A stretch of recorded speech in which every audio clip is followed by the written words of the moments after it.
essa nossa secretária maravilhosa que cuida de tudo. Então, bom dia a todos e todas aqui presentes.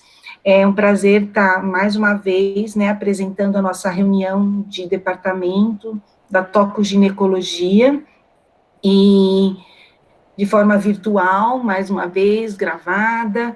E hoje, o professor Rodolfo, né, que é nosso professor da área de obstetrícia, sempre gosta de coisas novas, de trazer novidades, é uma pessoa realmente bem à frente, né, das nossas, do nosso tempo, da nossa proposta aqui. Ele sempre traz muitas ideias novas para a gente.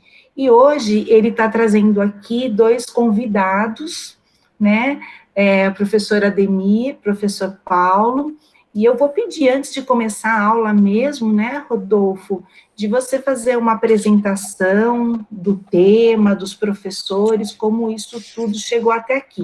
E já avisar que todas as perguntas devem ser feitas no chat, a gente não abre para perguntas, senão fica muito confuso.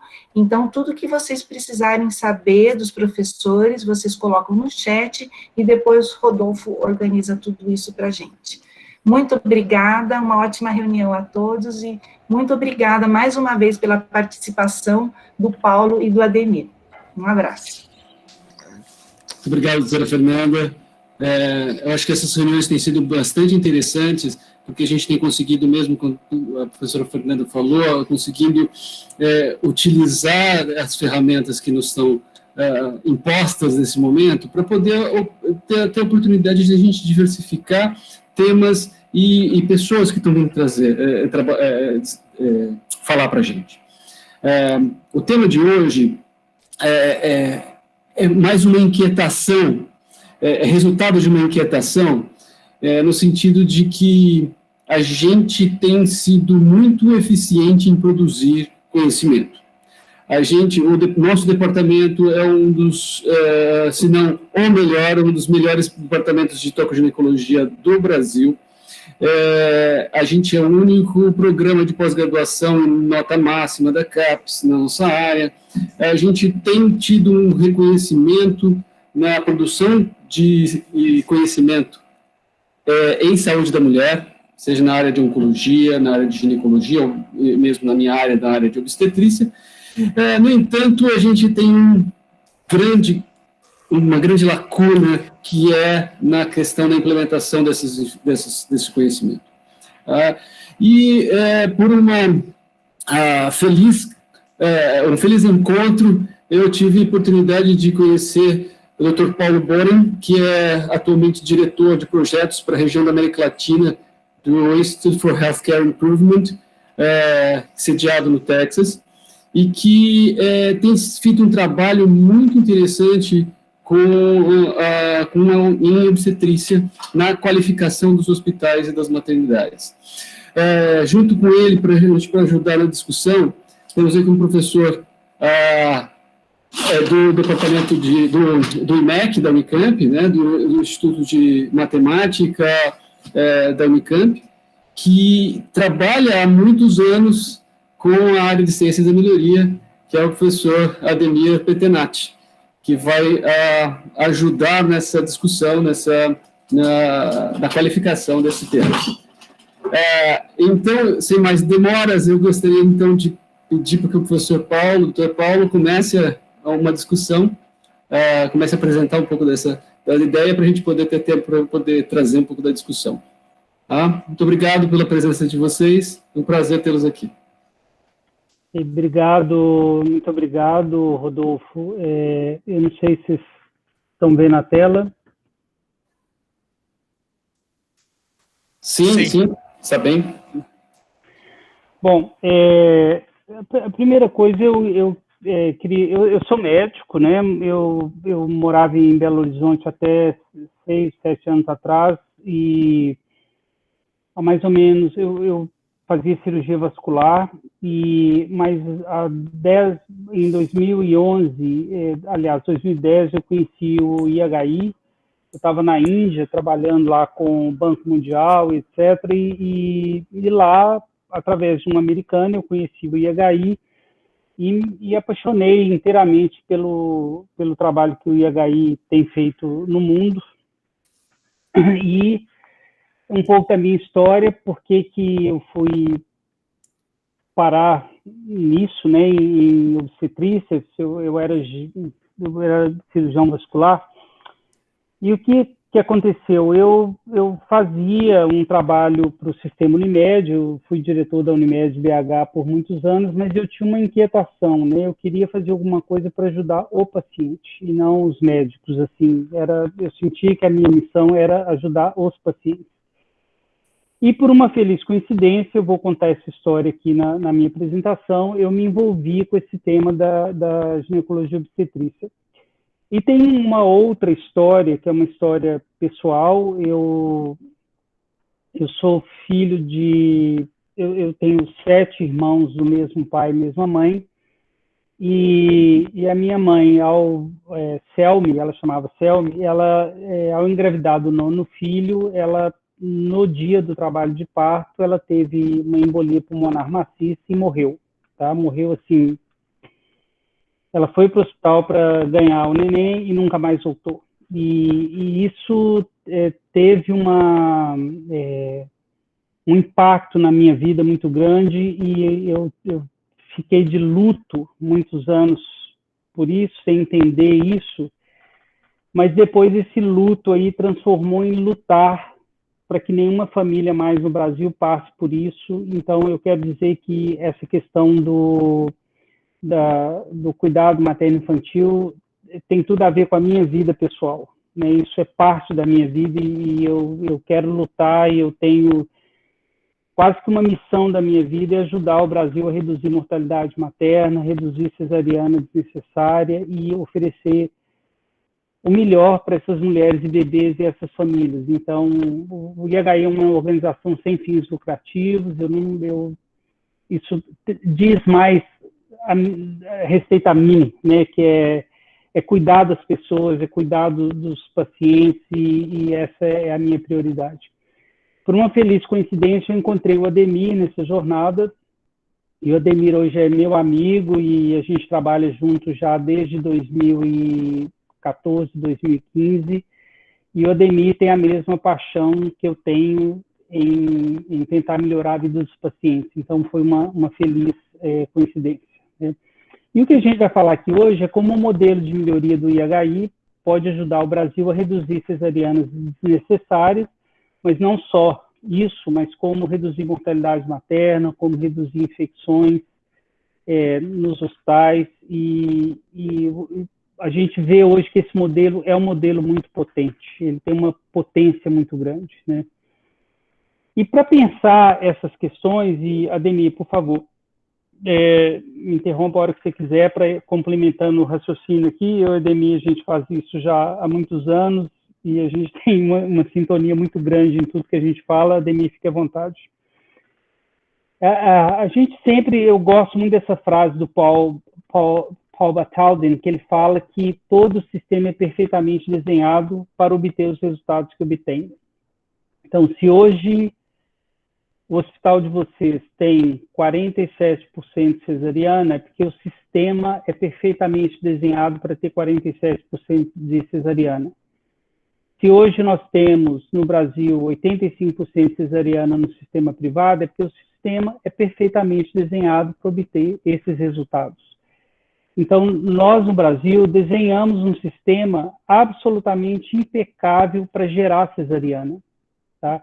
Então, a nossa missão agora é desfazer esse modelo e reconstruir um modelo baseado na necessidade da gestante, da família, do bebê, e não na necessidade do sistema de saúde em si. Porque a gente percebeu ao longo desse tempo que nós começamos a trabalhar com isso, que esse modelo baseado em cesariana, ele existe para atender, de alguma forma, a necessidade do hospital, dos médicos, das equipes, e assim, ele não vê a gestante em primeiro lugar. Ele atende primeiro, na nossa visão, ele atende primeiro essas necessidades, mas não a necessidade da mulher e do bebê em primeiro lugar. Então, essa frase, ela sintetiza muito o modo como a gente pensa o sistema de saúde. né? Se hoje nós temos uma mortalidade em diabetes de X%, é porque o sistema de cuidado ele é desenhado para produzir aquele resultado. Então, isso é um ponto de partida fundamental. E quando a gente pensa no Brasil, no sistema privado, a gente tem aí 85% cesariana. Eu gosto muito desse artigo publicado, se não me engano, no Lancet, que fala assim, too much too soon, too little too late. E o que a gente vê no Brasil no sistema privado é o too much too soon. É muita intervenção e muito cedo. E no SUS, a gente antigamente tinha o too little too late, mas isso eu acho que já está resolvido no Brasil. Mas tem regiões no mundo ainda, por exemplo, a África, que ainda trabalham nessa dimensão do too little too late. Ou seja, pouca intervenção e quando ela acontece, ela é muito tardia. Isso acaba elevando a mortalidade materna e isso tem consequências. Mas no Brasil é o contrário, é muita intervenção e muito cedo. E isso tem consequências reais. Nós temos no Brasil uma plataforma pegando fogo mesmo. Porque com esse excesso de cesariana, isso não melhorou a mortalidade. Já tem 10 ou 15 anos que não melhora nada. Pelo contrário, esse sistema baseado em cesariana, ele tem produzido mais prematuridade, mais bebês em UTIs, tá? Mais hemorragia e é muito caro. É um sistema muito mais caro e muito mais problemático e ele tem consequências negativas para o bebê e para as mães também. E tem consequências para a vida dos médicos, porque a gente está fazendo uma coisa que não é o recomendado a ser feito. Então, isso atinge diretamente a gente como médico, porque a nossa missão é fazer o que a ciência recomenda. E nós, especialmente vocês que trabalham numa universidade, né, era esperado que vocês seguissem absolutamente o que a ciência preconiza. E não é o que a gente vê, né? Então, eu vou falar um pouquinho dessa experiência. Essa foto não é da minha experiência pessoal, mas é a experiência que muitas mães enfrentam hoje no Brasil. E eu vou falar um pouquinho da minha experiência da minha esposa, que é americana, mas a gente morava em Belo Horizonte. E quando ela teve os 2 partos, ela teve 2 partos vaginais, né, em 1998, o primeiro, em 2001, o segundo. Tudo que tem esse check aí foi feito na Carla, minha esposa. Ela ficou em jejum, ficou imobilizada, ela não teve nenhum auxílio para alívio de dor. O parto dos 2 filhos nossos foi feito em sala cirúrgica, tá? Ela em litotomia. Tinha acompanhante, porque eu era médico, mas imagine que se não fosse, ela não teria. Ela usou altas doses de ocitocina, foi feito Cristeler nos 2 filhos meus, me lembro claramente, né, o médico empurrando a barriga dela. Foi feita episiotomia, foi feita tricotomia, clister, e ela tinha um soro na veia o tempo todo e ela ficou imobilizada enquanto ela estava em trabalho de parto. Então, a minha experiência, a experiência da minha esposa foi essa. E imagino que isso aí, gente, seja a experiência de muitas mulheres no Brasil. Tá? Então, a nossa questão aqui não é só reduzir cesariana, é oferecer um parto vaginal como uma experiência positiva e segura. E essa experiência dela, se não fosse por mim, se eu não fosse médico, não teria sido essa experiência positiva e vamos dizer assim, nossa, inesquecível do ponto de vista de uma experiência maravilhosa, vamos dizer assim. Foi um pouco traumatizante para ela esse tanto de intervenção. Bom, e quando a gente começou a estudar o sistema privado, a gente tentou primeiro identificar as causas do porquê desse excesso cesariano. Deni, por favor, a hora que você quiser, você intervém. E a Jaque, que trabalhava na IMS, ela publicou uma tese, e essa tese diz o seguinte, que nesse centro aqui, o que vocês veem é o excesso de cesariana, tá? E o fator que mais influencia esse excesso de cesariana no setor privado é o modelo de assistência. Essa ideia de que o mesmo médico que faz o pré-natal, que assiste o pré-natal, assiste o parto. Então, ele é o mesmo, não é uma equipe, é o cowboy, ele é sozinho, ele faz tudo sozinho. Então, ele teria que sair de madrugada da casa dele para ir para o hospital para assistir esse parto vaginal. O que acontece? Ele não vai fazer isso. Então, ele acaba agendando a cesariana, então acaba organizando a vida dele em torno da cesariana, porque isso é conveniente para o sistema, tá? E agora, a gente tem umas perguntas aqui que eu fiz a seguir, já passei essas perguntas para o Rodolfo. Eu gostaria que vocês começassem a pensar quais são esses fatores que influenciam o excesso de cesariana no hospital de vocês, tá? Já começar a refletir. Então, no sistema privado, é esse modelo. E no CAISM, qual é esse fator que influencia mais de perto esse excesso de cesariana? Porque eu sei que existe um excesso de cesariana aí. Bom, o segundo fator que mais influencia é as maternidades preparadas para a cesariana. É aquilo que eu descrevi. Eu tinha, no dia que ela entrou em trabalho de parto, eu liguei para o hospital e falei, não, mas você tinha que ter agendado a cesariana. É tudo preparado para a cesariana, tudo conspira a favor da cesariana, né? Então, e as maternidades se prepararam para esse tipo de modelo. O terceiro fator que influencia muito é o ambiente legal, é o currículo das faculdades médicas, são as residências que já preparam o futuro médico para fazer intervenção, para não ter esperar o trabalho de parto fisiológico, né? E, por fim, o último fator aqui, isso tudo, gente, no sistema privado, tá? Vocês agora vão pensar no CAISM, como que é isso aí, como que é isso nos hospitais públicos, tá? E a influência distal aqui, mais distal, é a demografia, fatores clínicos, ter convênio e ser rica, né? Ter convênio e ter dinheiro, ser afluente. Se bem que as muito afluentes preferem o parto vaginal, né? Já não estão mais nessa vibe aí da cesariana. Mas essas são os fatores que influenciam isso aí.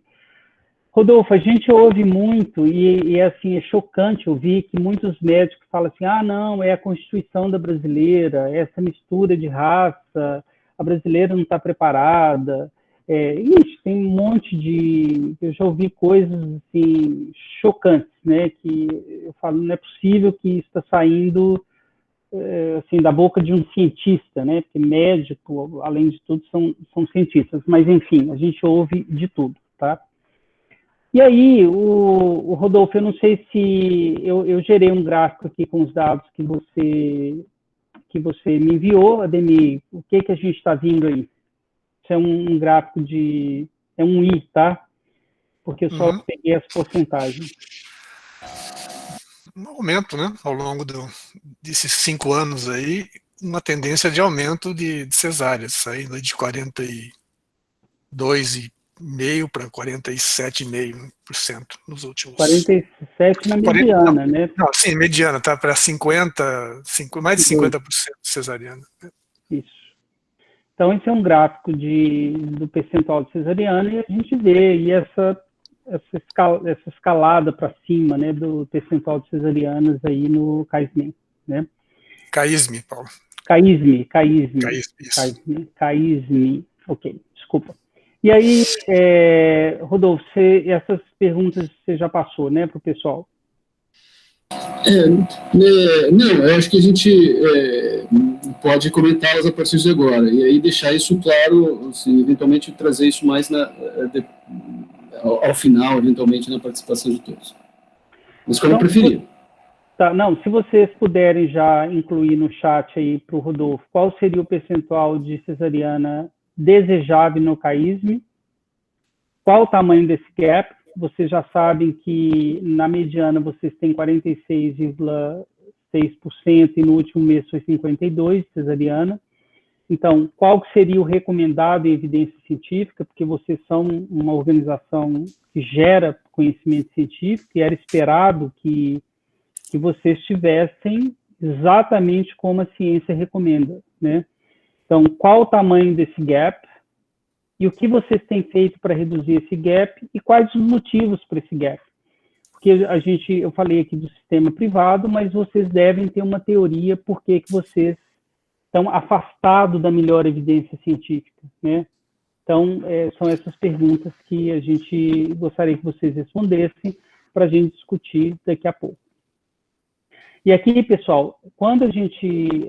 eu estou falando aqui de instituições, eu não estou fazendo nenhuma acusação assim, de pessoas individualmente. Nós estamos falando de um sistema. Era esperado que um sistema ligado a uma universidade não tivesse esse gap, mas tem. Então, ontem nós aprendemos, né, Ademir, que a gente primeiro tem que ver o problema, né, e a gente tem que definir que isso é um problema, né? Bom, então, respondidas essas questões aí, vocês vão pensar nisso, né, assim, uma sugestão, vocês deveriam fazer essa pergunta e se indignar com essa realidade, né, porque eu fico indignado, e o Ademir também, e nosso grupo todo fica indignado com essa realidade, né? Pensando nisso, para resolver uma questão dessa, a partir do momento que eu defino isso como um problema, porque eu ouvi muitas vezes, quando eu fiz o meu projeto de melhoria, eu ofereci isso para algumas organizações, e eles riram na minha cara, e falaram, olha, isso aí não é problema, está todo mundo feliz com isso, tá? As gestantes estão felizes, os médicos estão felizes, os hospitais estão felizes, ninguém quer mudar isso. Tá? Esse excesso cesariano, 85% cesariano no sistema privado, isso é maravilhoso, isso não é um problema. Tá? E eu falei, não, isso não é possível um negócio desse. Até que eu encontrei uma organização que se colocou esse problema. Disse, não, isso é um problema. Nossos bebês estão indo para a UTI, não dá. Tá? Então, para a gente chegar nesse momento de encarar isso como um problema, o que a gente precisa ter essa mobilização pessoal, que é essa imagem aqui, que eu estou com o laser em cima. E essa mobilização pessoal é o que eles falam agency em inglês, que é eu ter isso que eu tive de falar, não, isso é um problema e eu vou encarar isso para resolver. E para a gente ter essa mobilização pessoal, a gente precisa ter poder e coragem. Tá? Poder, que é a capacidade de atuar com um propósito definido, e coragem para usar os recursos emocionais para escolher agir em face da dificuldade ou incerteza ou à frente de um problema. E isso diz respeito a uma das 4 dimensões do conhecimento profundo de Deming, que é a psicologia da mudança. Porque se eu não tiver essa mobilização pessoal, eu não vou conseguir melhorar o meu sistema. Então, eu tenho que brotar esse desejo insaciável de fazer o melhor pelo meu cliente. Tá? Algum comentário aí, Denise?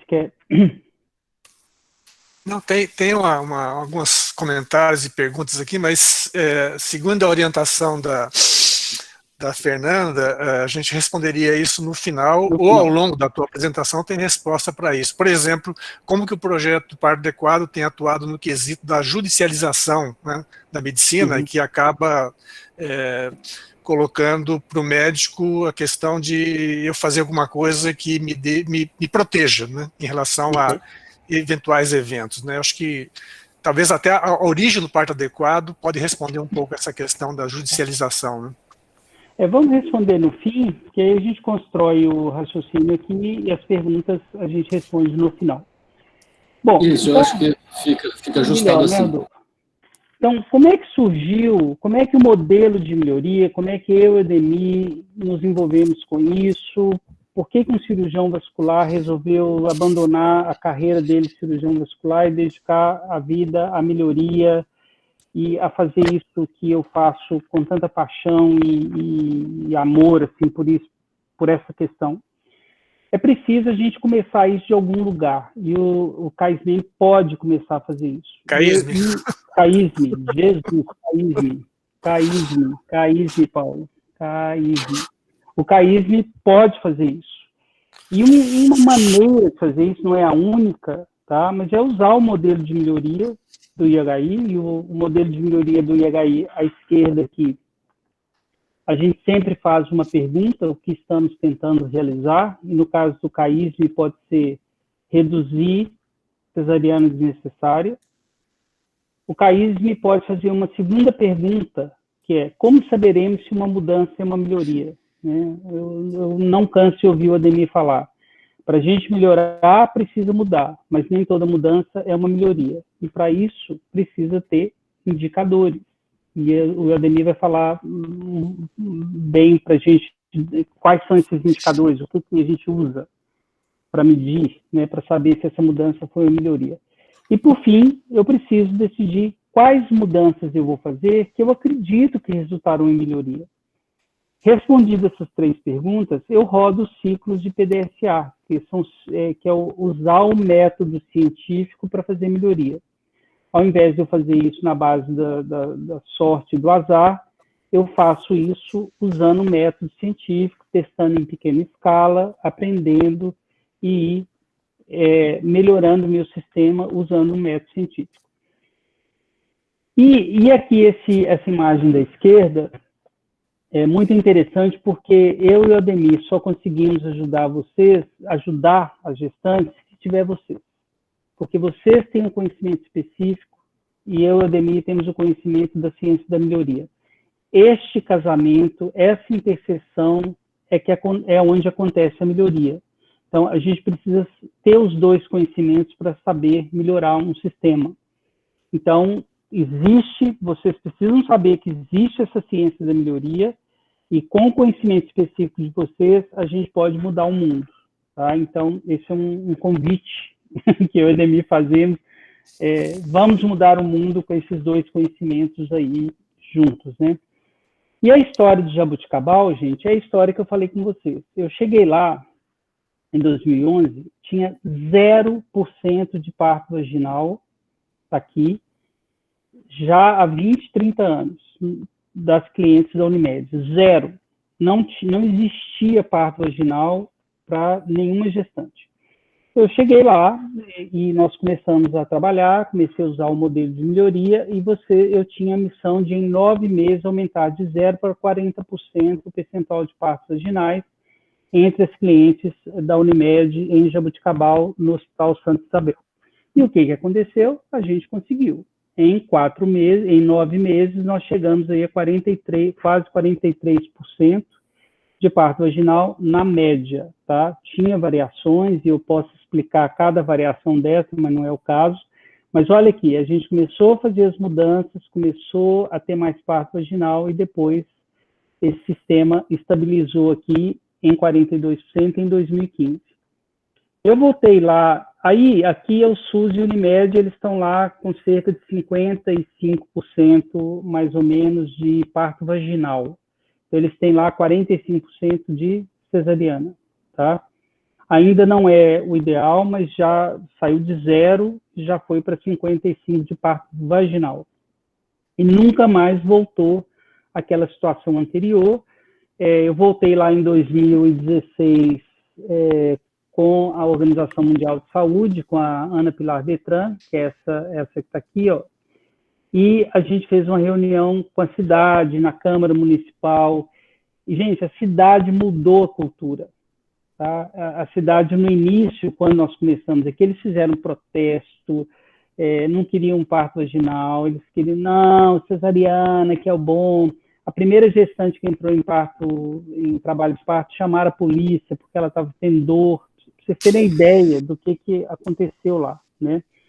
E aí eu digo que, assim, que o Mandela fala, né, que sempre parece impossível até que seja feito, mas alguém poderia ter falado isso, e esse alguém foi o Geiner, que é diretor lá do Hospital de Santa Isabel, e falou, não, nós vamos mudar essa realidade.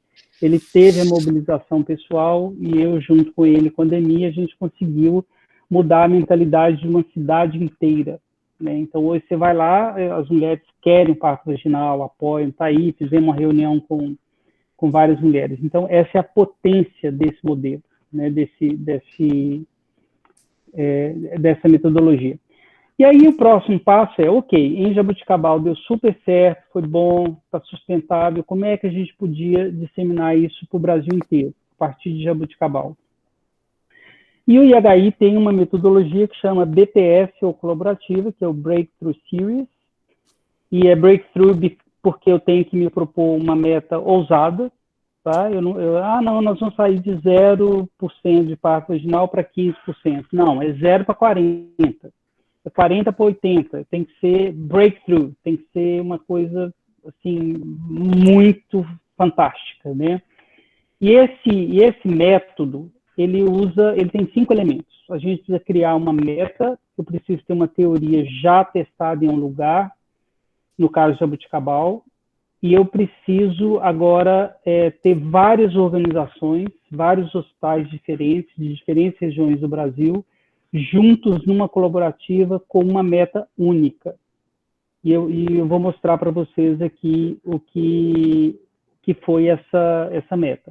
A gente tem que ter uma teoria de mudança, ou seja, eu preciso falar qual mudança que vão levar à melhoria, uma teoria de execução, que são esses encontros, os ciclos de PDSA, os encontros 1 a 1 com a nossa equipe, com os hospitais, a estruturação da equipe, e vocês podem, no Kaizen, tranquilamente fazer o que eu fiz lá em Jaboticabal e é absolutamente replicável. E precisa ter uma estratégia de medição, que o Ademir vai falar um pouquinho, e depois a gente precisa publicar esses resultados.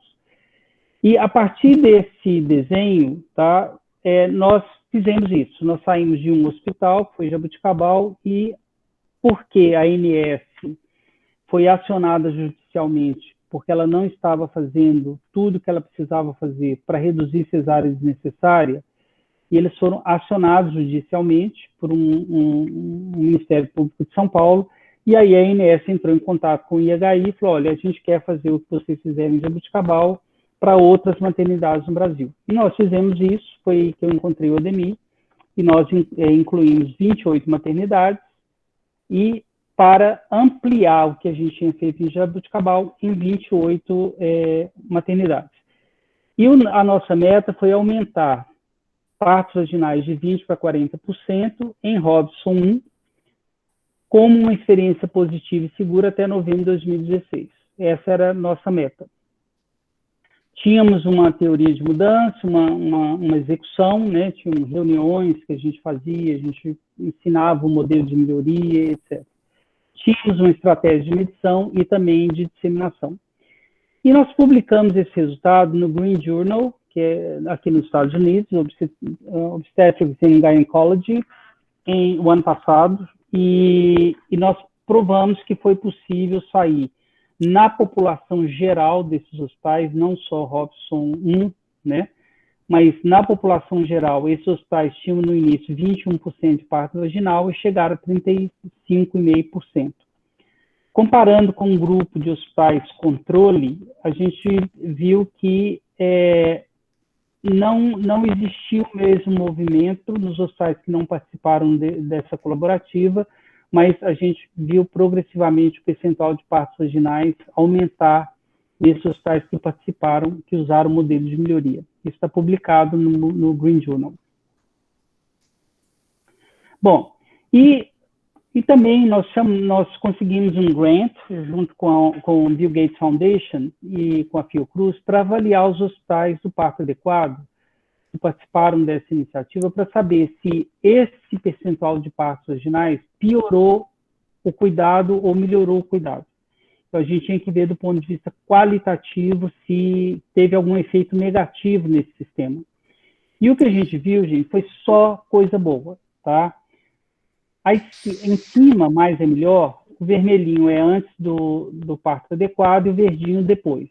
Então, por exemplo, a gente, na época, isso já tem 2 ou 3 anos que foi feito essa avaliação, isso deve estar muito melhor. Esse vermelhinho é o percentual de enfermeiras obstétricas envolvidas, no cuidado, e aumentou aí de 20% para 40%. Partograma no prontuário era 40%, chegou agora, na última avaliação, 80%. O uso de métodos não farmacológicos melhorou, mas está muito aquém ainda do desejável. O fato da mulher poder se locomover apenas 40%, e da última vez que a gente olhou, quase 90% andavam. Podia consumir líquido, gente, só 15% das gestantes podiam consumir líquido durante líquido ou alimento durante o trabalho de parto. E quando a gente olhou, já tinha mais de 60%.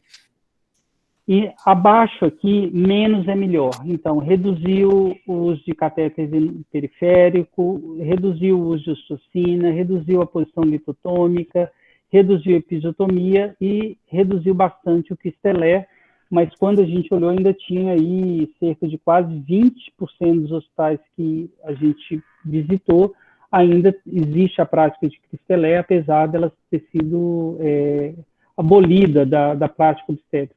Mas é incrível, né? Ainda é usado. Né? O que o Rodolfo falou, como é que o conhecimento ainda não chega na ponta, né? É curioso isso.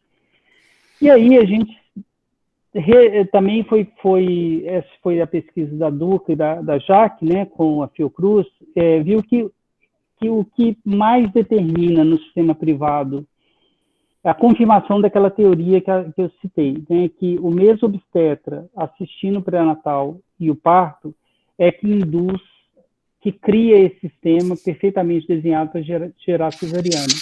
Então, em todas as maternidades onde o modelo é esse, os percentuais de cesariana são aí abaixo de 80% no mínimo, tá? E os sistemas que existe um plantonista, equipe que assiste o parto, o percentual de cesáreas é muito menor. Bom, foi um sucesso, nós conseguimos aumentar o percentual de partos vaginais nos 28 hospitais, foi uma maravilha, a gente também viu nos 28, 14 reduzir a admissão de UTI neonatal em 15%, maravilha, o caminho é esse. Então a gente estava pronto para dar um salto maior e incluir 150 maternidades, tá? De novo, né, fizemos a mesma coisa, só que aí nós focamos em Robson A4, porque aí já começamos a usar a classificação de Robson com mais rigor científico, criamos as metas, criamos uma teoria de mudança, uma teoria de execução, medição e disseminação. E qual foi o resultado? Tá? Nós vimos que, considerando todos os pais, nós vimos uma redução de admissão de UTI neonatal de 38 por mil nascidos vivos para 32. Então, foi uma redução significativa de fetos acima de 2,5 kg, sem nenhuma patologia. Então, é aquele feto aquele recém-nascido, né, que tem apneia. Termo precoce, né? É o precoce, tá? Isso reduziu bastante nesses hospitais do parto adequado. A questão que essa interrogação está aí foi o seguinte: ok, depois que terminou o programa, isso sustentou? Essa é uma pergunta que nós vamos responder daqui a pouco. E a mesma coisa, o parto vaginal de 1 a 4, Robson A4, saiu de 42% para 48%. Sustentou? Vamos ver. Então, a gente saiu uma iniciativa única, sucesso absoluto, 28 sucesso, não chamaria de absoluto, mas foi um sucesso, e em 150 foi um sucesso, mas esse sucesso perdurou, nós realmente alteramos, modificamos o sistema, como foi alterado em Jabuticabal? Se a resposta foi sim, a gente estaria pronto para incluir todas as maternidades do Brasil. E aí nós fomos olhar os dados e percebemos que não sustentou, tá? Não sustentou, e aí quando nós saímos, o resultado não sustentou. E a pergunta que nós fizemos é, o que aconteceu? Tá? Ao invés de a gente procurar os culpados, nós voltamos a analisar a nossa teoria, a forma de como nós fizemos a intervenção, e a mesma coisa aconteceu com o parto vaginal. Não sustentou. Tá? Não voltou à linha de base, mas não sustentou. Em alguns hospitais sim, em outros não. Qual foi a conclusão que nós chegamos? Que não estava na hora da gente incluir todas as maternidades. A gente precisava voltar a testar a disseminação com 30 hospitais, com uma nova teoria. Então, nós fizemos uma nova teoria de mudança, incluindo todos os stakeholders, inclusive as mães. Nós incluímos 3 mães no processo de construção da nova teoria de mudança. E agora, para o sistema privado, nós vamos ter hospital e operadores juntos, porque a gente viu que o hospital sozinho não dá conta de sustentar isso. Operadora sozinha não dá conta de sustentar. Então, a grande inovação dessa nova fase, que já começou, com 30 maternidades, é que eles vão fazer esse trabalho juntas. E a teoria e a ideia é sair desse cenário para esse cenário, e a gente está caminhando nessa direção. Tá? Bom, o que a gente pretende agora? Nós vamos usar o Robson agora com mais sabedoria. Tá? O Ademir vai falar um pouquinho de como vocês deveriam fazer no hospital, no CAISM, se vocês resolverem encarar esse problema. Tá? A gente tem uma sugestão, a gente tem uma recomendação muito forte de como encarar esse problema. Nós fomos lá visitar o Robson, né? Isso aí, nossa equipe, visitando lá o Robson em Dublin, conversamos muito com ele, trocamos muitas ideias com ele. Ele nos cedeu aí qual o tamanho de cada categoria de Robson, qual o percentual de cesariana que ele tem em cada grupo, e a gente está usando isso como referência para esses hospitais privados no Brasil. E tem aí, o Ademir vai explicar isso, não vou entrar no mérito agora. Nossa meta para os hospitais privados em um ano é sair em torno de 30% para 60% de parto vaginal em 30 maternidades privadas no Brasil. Meta ousada, mas a gente acha que a gente consegue. Tá? E aí nós criamos essa teoria.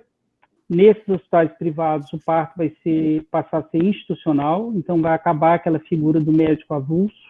Os hospitais privados vão criar equipes, eles vão precisar, para assistir o parto, vão precisar adaptar os espaços físicos e processos para assistir o parto vaginal. Nós vamos aumentar o letramento entre gestantes e sociedade, exatamente para tirar essa ideia de que que a cesariana é mais segura. Esses mitos que foram criados e que nós, sistema de saúde, ajudamos e colaboramos para criar essa falsa ideia de que cesariana é melhor, sempre, né? Essa equipe obstetra vai migrar para esse parto institucional, e o hospital tem processo de infraestrutura para gerenciamento da dor.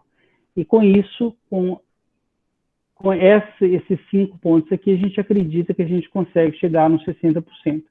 E aí eu não vou parar aqui, isso fica para vocês, tá, Rodolfo? Porque eu não vou entrar aqui em detalhes. Aí para cada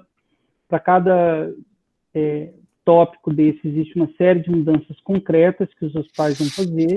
Tá aí, fica disponível o material para vocês e para adaptar caso vocês queiram fazer essa mudança aí.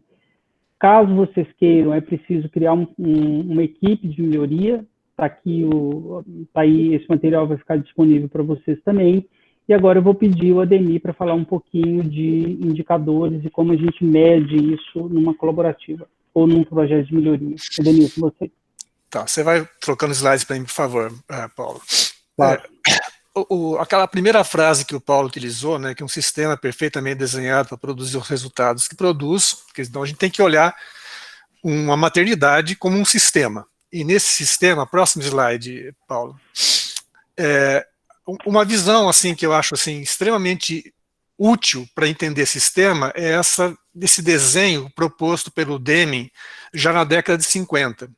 Quer dizer, qualquer organização, e a maternidade pode se encaixar nisso, ela existe para atender uma necessidade presente na sociedade.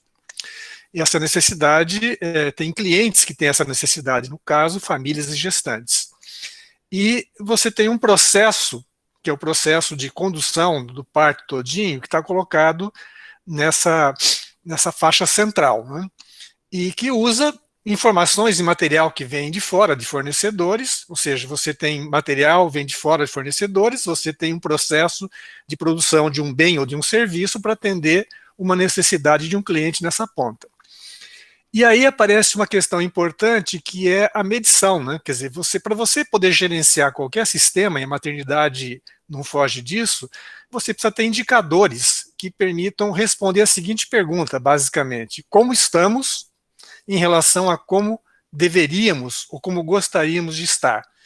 E se essa diferença entre como estamos e como deveríamos estar, existe um gap, esse gap é um problema. E esse problema precisa ser resolvido ou aliviado de alguma forma, e para isso a gente tem que se planejar para melhorar a organização. E esse planejamento para melhorar vai atuar em termos de mudar processos, reprojetar processos e produtos, e isso gira de uma forma virtuosa como uma melhoria contínua. Então essa figura ajuda a gente a entender disso. Próximo slide. E aí, em cima dessa faixa central, né, entre os fornecedores e os clientes, essas caixinhas pretas aí são todos os processos que existem dentro de um sistema, no caso a maternidade, e uma caixinha específica que existe na maternidade é o processo de realizar o parto. Né? Então, esse é um processo específico dentro de vários processos que existem dentro do CAISM para atender a saúde da mulher. Próximo. E aí a gente precisa definir indicadores, e para isso precisa entender um processo, né? Quer dizer, um processo, ele basicamente tem fornecedores. Aqui eu coloquei de uma forma muito esquemática, né? Fornecedores eu podia considerar a família, que, entre aspas, dá como entrada a gestante, o hospital tem a equipe, a operadora, no caso do sistema privado, fornece o financiamento, e você entra num processo de parto, que é acolher a gestante, preparar a gestante para o parto, realizar o parto, e o resultado é o parto realizado. E o cliente podia colocar como gestante família, basicamente. Então, o que a gente tem que fazer? Definir indicadores de resultado. Por exemplo, porcentagem de partos vaginais é um indicador de resultado do processo de parto. E indicadores de processo, quer dizer, porcentagem de uso de ocitocina, o partograma, vários outros processos que acontecem para que você tenha um resultado. Só que quando a gente faz mudanças em processos dentro de um sistema, a gente pode acabar prejudicando alguns outros indicadores. Por exemplo, se eu quero aumentar a porcentagem de partos vaginais, qual é a consequência disso em relação à taxa de admissão em UTI neonatal? Eu não posso fazer essa melhoria em relação à porcentagem de partos vaginais, prejudicando indicadores de qualidade do atendimento também. Então a gente define também. Sumiu a tela, Paulo? Só um pouquinho, Ademir, que eu estou colocando meu microfone no mudo aqui, já coloco. Tá. Ou seja, a gente tem que olhar também indicadores que a gente chama de equilíbrio ou contramedidas em outras abordagens também, que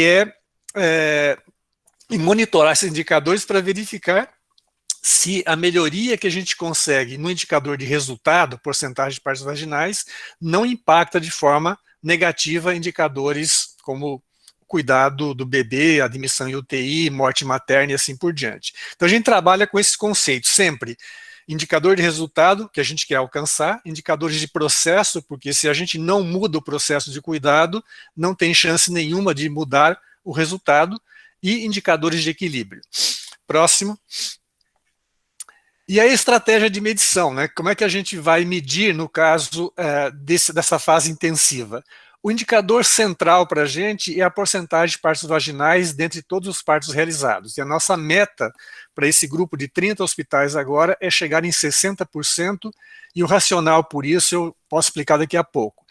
Mas uma coisa muito importante que a gente aprendeu ao longo do tempo é que essa classificação do Robson, além de ser extremamente fascinante o que ele fez, ela é estratégica, porque ela permite com que a gente enxergue em cada grupo de Robson onde estão os gaps e onde estão as oportunidades para a gente atuar para poder atingir o resultado. Então todos os hospitais vão ter que reportar mensalmente essa porcentagem de partos vaginais nos partos realizados, total, mas também a porcentagem de partos vaginais em todos os grupos de Robson. E a gente vai separar também o grupo 2, 2A e 2B, que são as gestantes ou cesáreas agendadas ou que entraram no hospital para fazer fugiu a palavra agora, Paulo, para fazer a indução do parto. Indução. Isso. E o grupo 4 também é a mesma coisa, que tem o 4A e o 4B, cesáreas agendadas e admissão para fazer indução no parto. E a gente criou um indicador também, ali embaixo, que é a experiência positiva, porque a gente vai medir junto à gestante quão satisfatória foi para ela essa experiência de fazer o trabalho, porque a gente sabe que muito do que aconteceu ao longo do tempo no Brasil é que a experiência do parto vaginal era muito ruim. E isso acabou levando também as gestantes a se direcionar para a cesárea, né? Então a gente sabe disso. Então a experiência de fazer o parto vaginal tem que ser uma experiência positiva, satisfatória para a gestante. E a gente precisa acompanhar esse indicador. Próximo. E os indicadores de processo que os hospitais vão medir, né? Porcentagem de gestantes com MIOS no primeiro contato, porcentagem de parto cesárea com idade gestacional entre 37 e 38 semanas, porcentagem de partos assistidos pela equipe do hospital e assim por diante. E a gente tem essas flechinhas, eu não vou ler todos eles, vocês vão ter esse material disponível, e a flechinha diz para onde que a gente deve caminhar, ou para aumentar, ou para reduzir essas porcentagens todas, né? Porcentagem de cesáreas a pedido, a gente quer reduzir isso, porcentagem de gestantes que foi utilizada a escala de dor, aumentar essa porcentagem de gestantes que tiveram acesso à analgesia, aumentar e assim por diante. Então são indicadores de processo, porque se a gente não acompanha indicador de processo, você não tem condição de saber se as mudanças que você está fazendo realmente estão caminhando na direção de favorecer o resultado final, né? Próximo.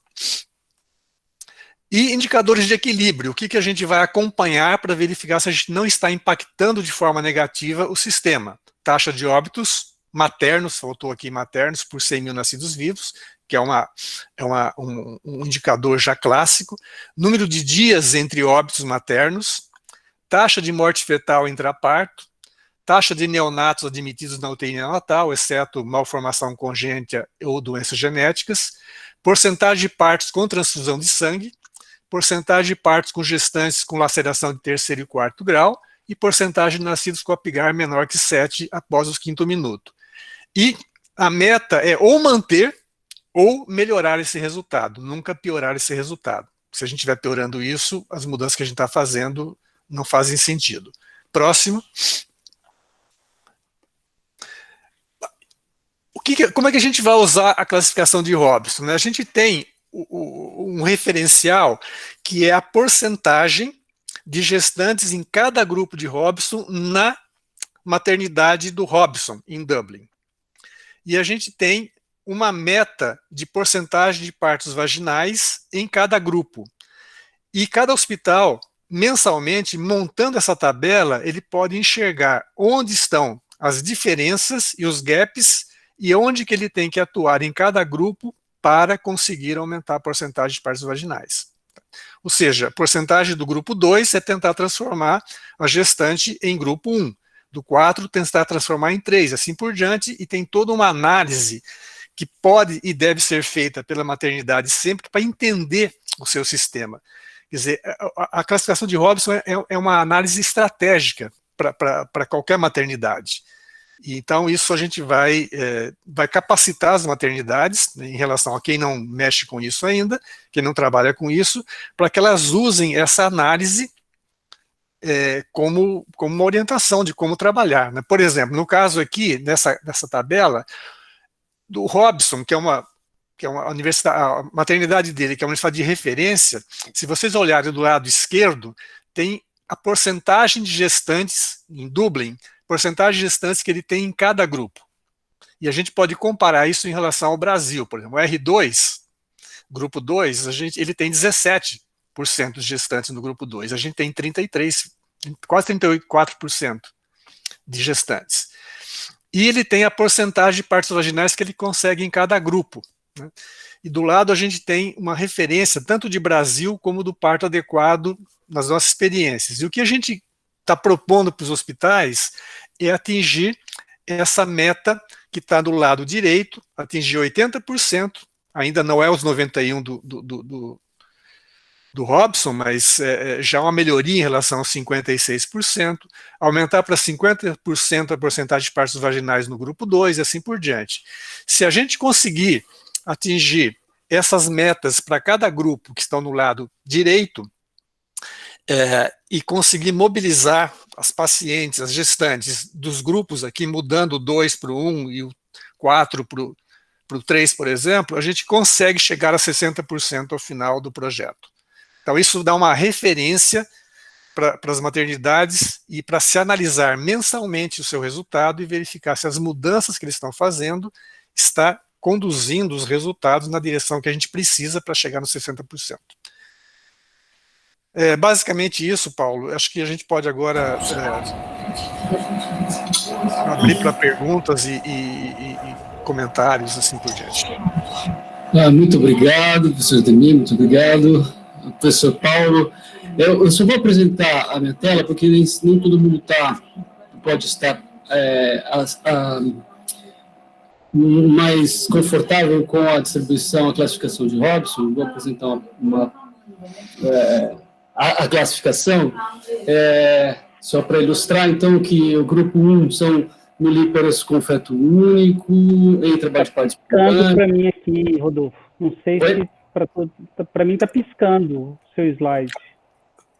Tá piscando. Ok, agora estabilizou. Agora estabilizou? Uhum. Então, de maneira que eles são, todas as gestantes acabam sendo incluídas em um grupo apenas. Então, a gente tem desde nulíparas com trabalho de parto espontâneo, com parto induzido ou com cesárea antiparto, multíparas com trabalho de parto espontâneo, multíparas com parto induzido, com cesárea anterior, com feto de apresentação pélvica, gemelar e assim por diante, de maneira que cada gestante é incluída em apenas um dos grupos. Esses são grupos essa classificação em grupo ajuda bastante na distribuição, no entendimento, especialmente da taxa de cesáreas nessas populações. Mas eu acho muito interessante essa ideia de um sistema que é construído para dar esses resultados que ele tem. Uma conversa que tive recentemente com o Paulo, a gente estava falando que um sistema um processo que não se repete em 0,1% das vezes num processo industrial é algo próximo de um caos.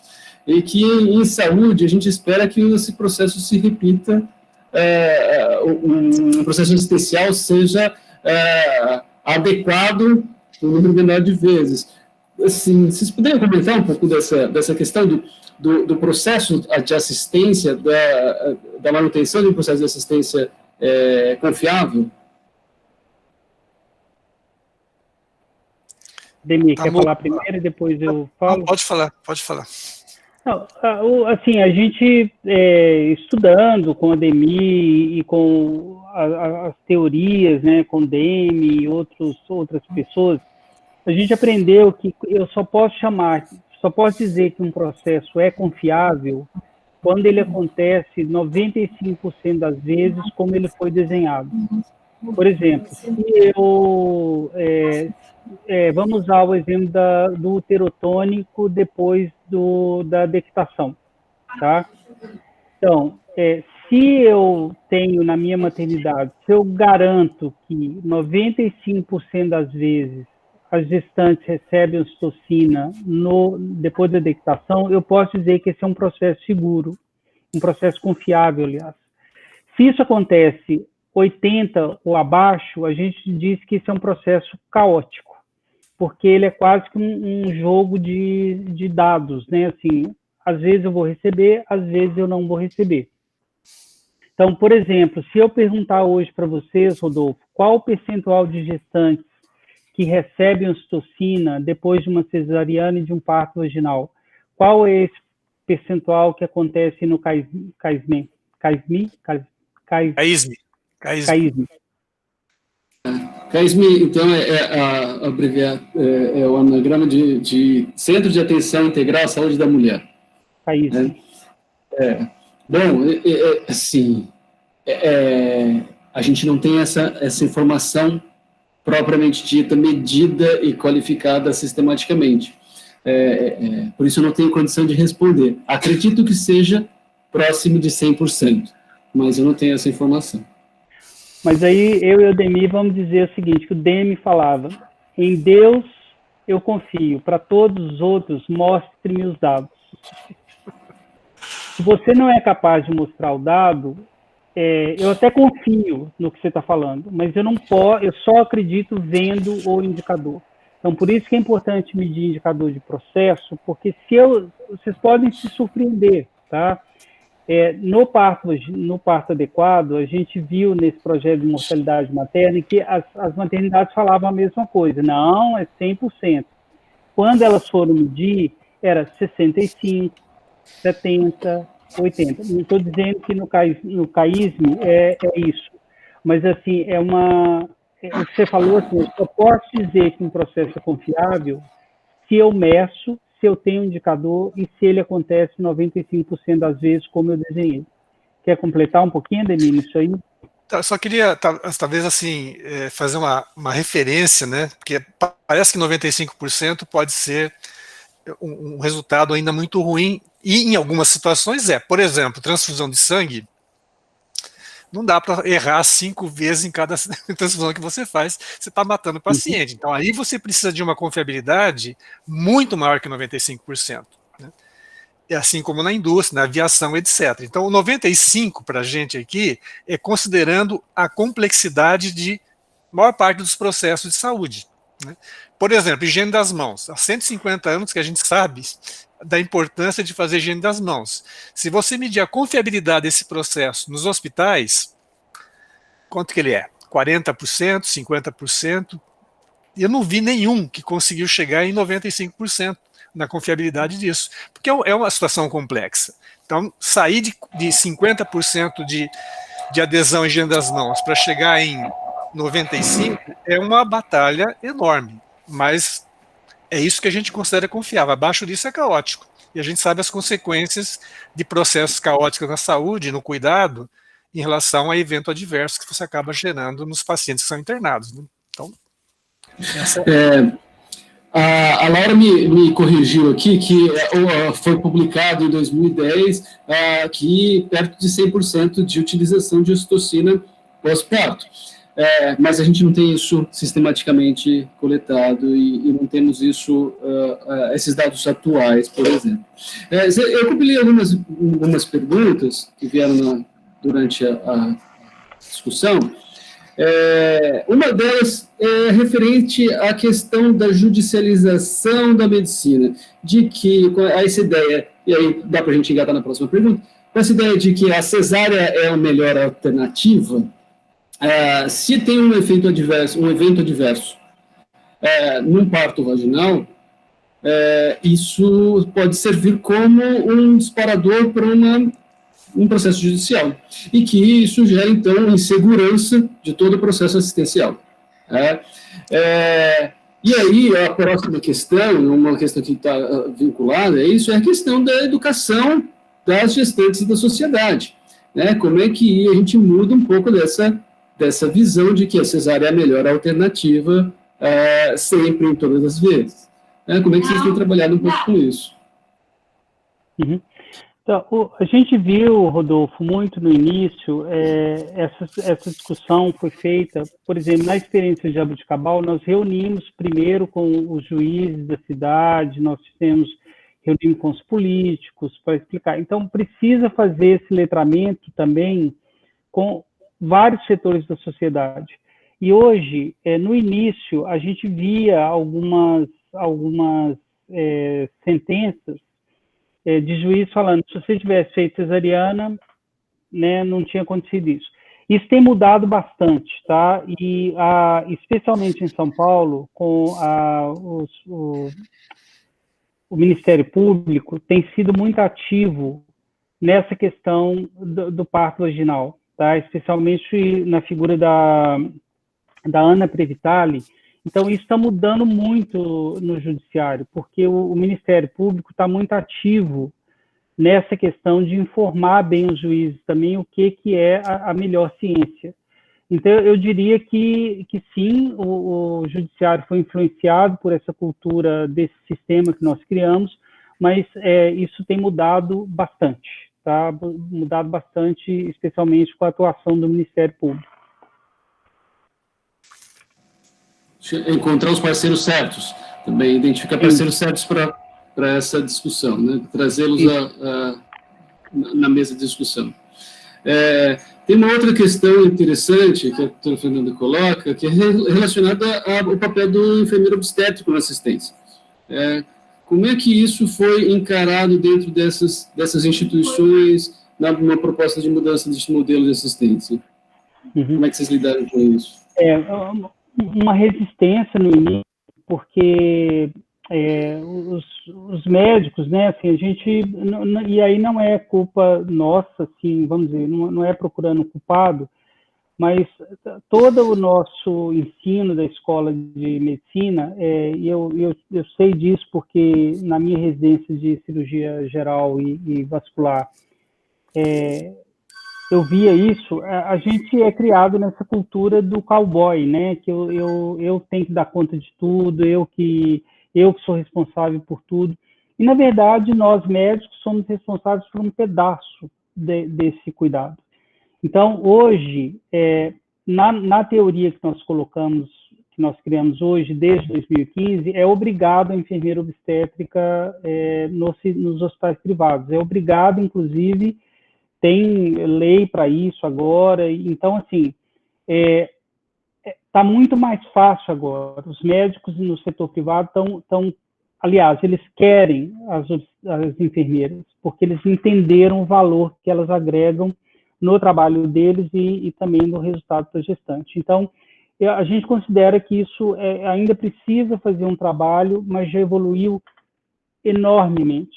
Tanto que a Benfo é parte do Comitê Gestor do Parto Adequado e eles têm participação ativa, então achamos que isso aí está bem encaminhado. A Benfo, que é a Associação Brasileira de Enfermagem Obstétrica. Né? Isso. E a Febrasgo também, né, Paulo? E a Febrasgo também. A Febrasgo participou de todas as reuniões. Né? A Fernanda está colocando aí, precisamos mudar a cultura do cowboy. É isso mesmo, é time, gente. Ficou tão complexa a medicina que não dá mais para a gente atuar como se fosse eu sozinho. Meu pai fazia isso. Meu pai era médico, né, na década de 60, 70. Ele quase que conseguia resolver tudo. Mas hoje, com a complexidade da medicina, é impossível, né? Então, essa questão que foi colocada também pela Adriana, de como lidar com os profissionais envolvidos nessa assistência, como mudar um pouco, como ativar essa mudança, que talvez seja um pouco um desafio importante, identificar os principais atores desse processo e como trazer esses atores para essa ativação de mudança. Uhum. Então, Rodolfo, o Ademir pode completar. Primeiro, gente, que a gente precisa entender que existe um problema, tá? Que isso aí é um problema. Que uma universidade que forma profissionais e que foi criada para gerar ciência, assim, como isso é possível, né? Primeiro, assim, encarar o absurdo disso mesmo, né? Assim, existe um absurdo aí que existe, né? Assim, e aí, gente, de novo, não é culpa de ninguém, assim, foi criado um sistema. E aí, a gente tem, Rodolfo, no IHI, a gente trabalha muito com essa questão da agency, né? Que é a mobilização pessoal. A gente trabalha com a psicologia da mudança, que tem muitas ferramentas para criar essa mobilização pessoal. Mas, acima de tudo, a liderança, ou alguma liderança na organização, e não precisa ser a Fernanda, não precisa ser você, alguma liderança, geralmente a gente espera que alguém fale assim, gente, não dá mais, a gente precisa fazer alguma coisa. Nós somos cientistas. Né? Nós não podemos conviver com isso. E, a partir daí, criar realmente um movimento. A gente tem algumas estratégias e a gente pode ajudar vocês a criar essa estratégia de mobilizar, de criar essa mobilização aí dentro do CAISM. Demi, quer completar alguma coisa? Não, Paulo, é uma situação complicada, porque é um sistema, é um processo, aliás, um sistema construído ao longo de vários anos, né? Não é fácil. A gente tem experiências, por exemplo, que é de redução de infecção em UTI, onde é muito fácil envolver as pessoas, porque não tem resistência de ninguém em relação à redução de infecção. Então, o trabalho é muito mais fácil do ponto de vista de envolvimento.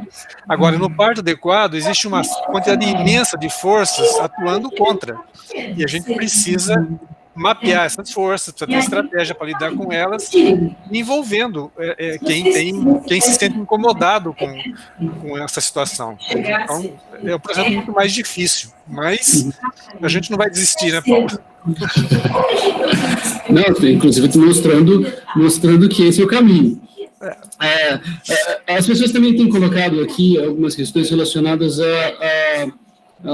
alguns motivos pelos quais isso, eventualmente, as taxas de cesárea acabam sendo eventualmente um pouco mais altas, como, por exemplo, o despreparo das pacientes para o trabalho de parto e parto, a dificuldade do gerenciamento da dor, né, a necessidade de uma equipe adequada para esse tipo de ação, e a característica do serviço, né, com o trabalho com gestantes de altíssimo risco, com alto grau de prematuridade, alguma referência de pacientes com maior complexidade do serviço. Como lidar com essas variáveis aí dentro desse processo? Uhum. Nós chegamos à conclusão, Rodolfo, que essa questão do letramento, ela é fundamental e é uma coisa que foi, assim, a gente não tinha conseguido avançar muito nisso nas outras ondas do parto adequado, e a maneira como a gente está pensando agora é adotar o sistema de pré-natal tipo Centering, que é um modelo, é um pré-natal coletivo, onde as gestantes participam com o médico e enfermeira em conjunto. É um modelo super interessante, que se vocês quiserem adotar isso aí, eu tenho todo o material para vocês lerem. É maravilhoso o modelo Centering. Então, tem que começar com o pré-natal, porque se ela já chega aí com a cabeça feita no momento de parir, é complicado você abordar ela nesse momento, tá? Então, tem que ter uma estratégia no pré-natal, e a estratégia é diferente. É o pré-natal em grupo, nesse modelo Centering, onde o médico participa com a enfermeira, onde ela tem noção das complicações cesariana e do parto vaginal, etc. Tá? Então, isso aí tem que ser abordado dessa forma. Quais as outras? O gerenciamento da dor. Precisa criar os projetos de melhoria aí dentro, né, Rodolfo? Então, assim, olha, vamos aumentar o percentual de gestantes com o uso de métodos não farmacológicos da dor. Vamos testar com uma. Vamos ganhar conhecimento com com esse médico. A gente brinca, né? Vamos escolher os fofos do serviço, que é o médico legal que quer testar, a enfermeira legal que quer assumir isso. É muito legal isso, cria um movimento. A partir de... A gente sempre encontra uma ou duas pessoas que queiram revolucionar o mundo, né? Então, a gente sempre acha essas pessoas em tudo quanto é lugar. Sempre tem parceiros, né? Onde quer que a gente vá, a gente consegue encontrar parceiros. Consegue, sempre consegue. Tem aqui também manifestações da doutora Sofia, colocando que na área que ela trabalha, que é oncologia e mastologia, ginecologia oncológica e mastologia, que nessas áreas tem sempre o too little too late versus o too much too soon.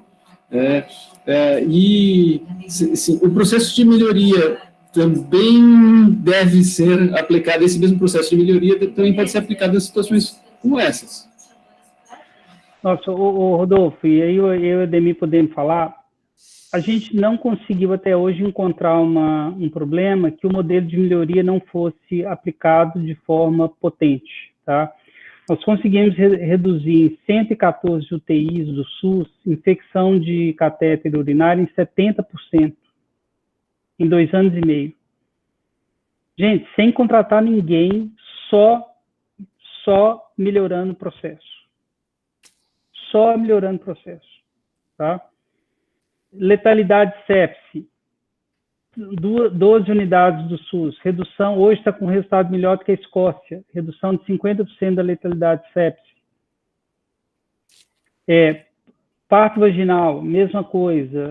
Agora nós vamos começar um trabalho que chama Join Work, que é alegria no trabalho, que é trabalhar com alegria, e a gente vai trabalhar com 18 organizações do SUS usando esse método para aumentar a alegria no trabalho.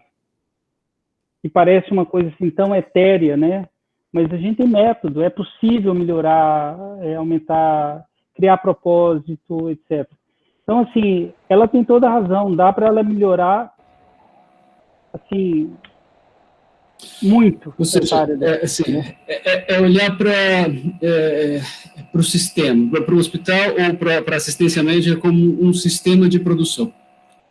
Um olhar integrado de ações que levam ao resultado final nesse processo. Eu acho que, nesse sentido, Rodolfo, você tocou num ponto que explica, inclusive, a origem do IHI, né?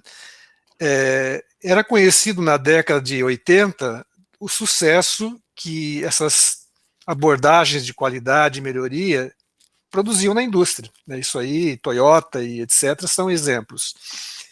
E o Berwick, junto com alguns outros médicos dos Estados Unidos, fizeram essa pergunta básica: será que essa abordagem de melhoria e qualidade, ferramentas, etc., que tem tanto sucesso na indústria, ela é aplicável na saúde? Né? E para responder essa pergunta, para ter dados para responder essa pergunta, eles fizeram um projeto de demonstração de em torno de um ano, acoplando uma unidade de saúde, um hospital, com uma empresa que tinha experiência muito forte nessa área. E durante um ano, essas empresas ensinavam a organização de saúde sobre a abordagem de melhoria, e a organização de saúde testava essas abordagens no setor de saúde. E ao final de um ano, a resposta foi muito clara: tem tudo a ver, é extremamente utilizável e vai trazer um benefício tremendo para a saúde.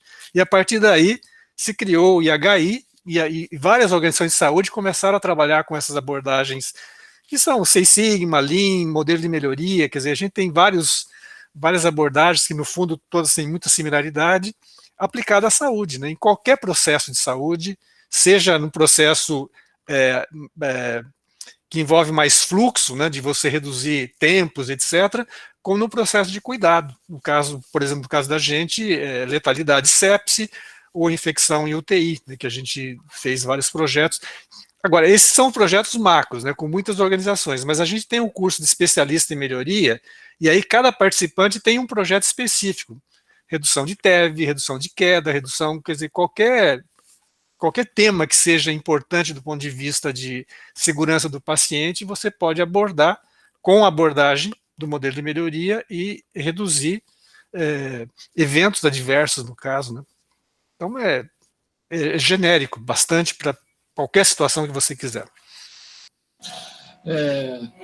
Eu vou reiterar aqui que a doutora Ariane Dini, professora da Faculdade de Enfermagem da Unicamp, colocou, da admiração em relação ao trabalho do professor Ademir, desde o programa de desenvolvimento gerencial há 10 anos, aproximadamente, que ela tem contato com ele. E aí, caminhando para o final, começar a agradecer a importância, a possibilidade dessa conversa, e ressaltar a importância dessa conversa aí para a gente repensar nosso sistema hospitalar como um organismo, como um processo mais amplo, sem destituir a importância de cada um dos profissionais do processo de assistência médica, seja o médico, o enfermeiro, o técnico, ou o profissional da administração, de todo mundo que está dentro dessa cadeia, e da pessoa que vai ser submetida a esse processo assistencial dentro dessa cadeia de assistência à saúde. Então, queria abrir, então, para alguns comentários finais. Professor Ademir, professor Paulo. Bom, Rodolfo, eu estou aqui na Unicamp desde 1974, né? Desde 69 como aluno. Então, isso aqui é minha casa. Fiz minha vida toda aqui na Unicamp. Minha esposa trabalha na Unicamp, é professora titular na Engenharia de Alimentos, e meu filho fez faculdade na Unicamp. Então, eu estou em casa, quer dizer, disponível, à disposição, com vontade de fazer coisas com vocês. Então, sintam-se à vontade de me colocar, me chamar, se vocês acharem que eu posso contribuir de alguma forma para a melhoria do cuidado na saúde no CAISM e mesmo no HC. Então, excelente. Assim, convite já aceito. A gente, assim, obrigado pela disponibilidade. A gente certamente a gente vai estreitar essas possibilidades, esses laços. Gente, pega o telefone do Ademir já, agora. Não perca um segundo, porque, meu Deus, o que o Ademir tem ajudado o Brasil, assim, no sistema de saúde, assim, é uma parceria, assim, demais, tá? Então, para finalizar, Rodolfo, queria dizer assim, Fernanda, que todos vocês aí valem ouro, tá? Vocês são ouro puro. Cada pessoa dessa que está aqui presente hoje tem um tesouro aí. Cada uma dessa pessoa tem um tesouro. E o Deming fala que todo sistema ruim sempre abaterá as pessoas boas. Então, a nossa questão aqui não é pessoas ruins, a nossa questão aqui é sistemas ruins. Tá? Vocês valem ouro, só que a gente está inserido num sistema que é complicado, que é um sistema que não é um sistema muito bom. E isso acaba gerando muita frustração, acaba derrubando a gente, né? Eu sei disso porque eu já trabalhei num sistema que eu fui muito infeliz nesse sistema, tá? Mas, assim, quando a gente reconstrói um sistema, a gente revive, sabe? Assim, Rodolfo, olha, eu e a Ademir vemos cada coisa, assim, pessoas desanimadas, frustradas e tal. Na hora que a gente começa a trabalhar e trazer o modelo de melhoria, e começa a redesenhar o sistema, as pessoas assim, florescem, as pessoas se iluminam, a gente começa a ver as pessoas mais alegres, as pessoas mais trabalhando com mais prazer. Então, assim, tem ouro, vocês têm ouro puro. O que precisa agora é essa mobilização pessoal e a coragem de dizer, vamos criar um sistema melhor. Esse sistema serviu as pessoas e a nós até hoje, mas quem sabe a gente não vê um sistema melhor, não começa a construir uma coisa que traga mais prazer para a gente trabalhar, mais alegria. Então, só de vocês estarem aqui hoje, eu tenho a confiança absoluta que vocês são ouro puro, tá? Agora é só a gente dar uma mexida nesse sistema aí para esse ouro aparecer, né? Então era essa a minha última palavra. Eu estou aqui também para aparecer a alegria de novo, né? Eu acho que essa questão da alegria no trabalho é fundamental, inclusive para a gente transmitir isso para os nossos para as pessoas que a gente assiste, ajuda a assistir. Suzana Fernanda, muito obrigado pela oportunidade. Passo a palavra. Nossa, eu só posso agradecer a todos vocês, assim, foi excelente a reunião, eu sou uma pessoa super otimista, eu sou super bairrista da Unicamp, porque eu também fiz minha graduação, residência, filhos estudaram aqui, tudo, eu sou muito bairrista e eu tenho essa visão da Unicamp.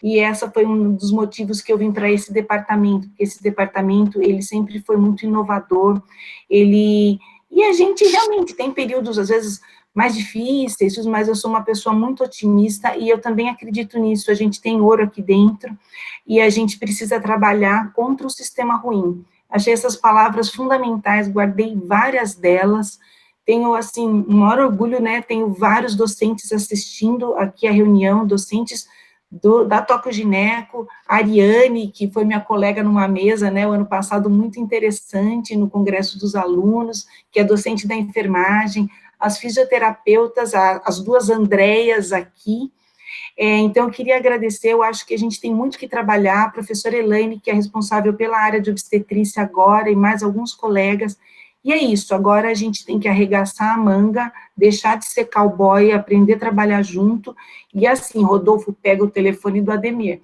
né, porque a gente vai precisar muito dele aqui, o Paulo está mais longe, e realmente, foi muito interessante, eu tinha vontade até de entrar a falar, mas eu falei desde o começo que não podia, fiz minhas colocações todas no chat, bonitinho ali, tá? E só agradecer mesmo, a gente está terminando o nosso horário, a nossa reunião vai ficar gravada, espero que vocês possibilitem, que disponibilizem para a gente, e isso porque eu acho que isso tem que ser visto e revisto para ser muito bem trabalhado. E a gente tem muitas propostas, eu coloquei, a gente tem propostas de pré-natal em grupo, a gente tem muita coisa de antenatal education, que eu acredito que é o fundamental para empoderar as mulheres, para que elas, de alguma forma, cobrem dos profissionais todas essas melhorias no sistema. E só agradecer mesmo e aproveitar, né, nesse momento, a gente também convida para a próxima reunião do departamento, que, por acaso, né, vou ser eu que vou falar, junto com a professora Cássia, de um outro tema que a gente conseguiu trazer algumas mudanças dentro do nosso atendimento, que foram as tendências, né, as nossas experiências na contracepção após o parto, que também é uma outra ferramenta de mudança, de empoderamento da mulher, de garantir direitos reprodutivos, que são direitos fundamentais. Então, só agradeço a todos mesmo, foi uma reunião excelente, e espero contar com vocês para os trabalhos e para a próxima reunião na quinta-feira, tá certo? Um abraço a todos. Obrigado pela oportunidade, um abraço, foi muito bom. Pena que a gente não pode sair almoçar para continuar a conversa, né? Mas na próxima vez vai ser assim, tá certo? Tá bom, muito obrigado, gente. Até mais. Um abraço. Tchau. Um abraço.